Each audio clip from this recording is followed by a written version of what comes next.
what do you see? What's the biggest thing you see coming this year for travel, or maybe that we don't see, that you think will make a huge impact? Ninan?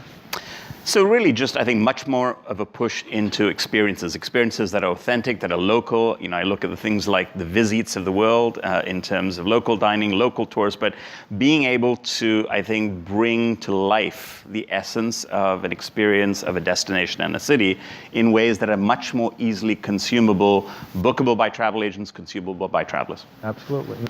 Alex? I think it will be rhetoric and policies, not just in the US, but the rest of the world. We see now a huge polarization in the world. We see more countries trying to be isolated, independent. We see what happened now in Catalonia, trying to get independent from Barcelona, from the rest of Spain.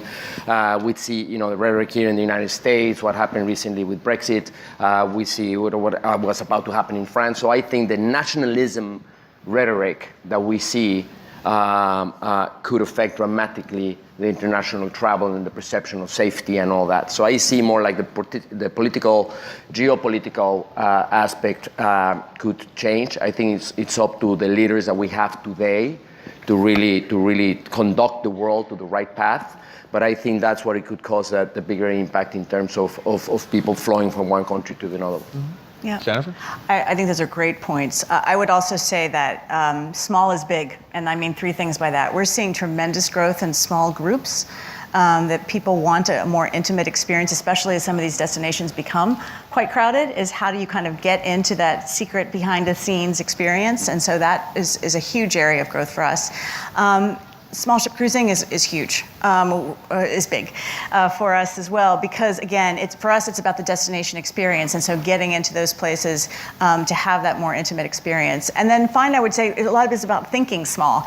And what I mean by that is that people are demanding more personal attention, right? It's if you don't have someone address you by name or know a little bit about you in the hospitality space, it doesn't feel right anymore, right? If you've been a repeat traveler and they don't acknowledge that, you kind of don't feel as loyal as you used to. And so I think it's holding on all of us to just dial up the level of personalization and care that we're giving to each and every traveler. Fantastic. Guy?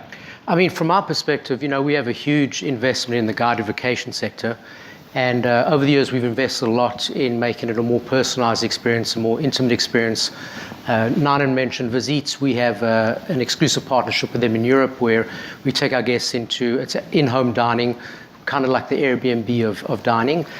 So we've been really pleased with the resurgence in guided vacations because there was about 2-3 years where we were really plateauing and in fact the business was declining. And when I talk about how good the business is going into 2018, a lot of that's been driven by guided vacations. So I think... Well, yeah, it's a term too. Remember, they used to be called tours. Yeah, and it's not just the experience. It's also the way we're communicating the guided vacation experience. So we've really changed the nomenclature. We've really enhanced the experiences. We are making a lot more immersive. And from our perspective, it's great to see the resurgence in that sector because it really is fantastic value for your clients. And long may that continue. It's been very good for us going into 2018. And Andy, I'll let you close it out. No pressure, though. So I'll close on a positive.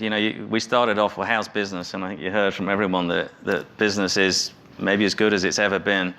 So I think it's going to be a record year for, or it looks like every segment, which means you'll see investment on the supplier side, which is a good thing. And I think it's a great opportunity on the travel agent side to invest, finding new customers. People want to travel, that's clear.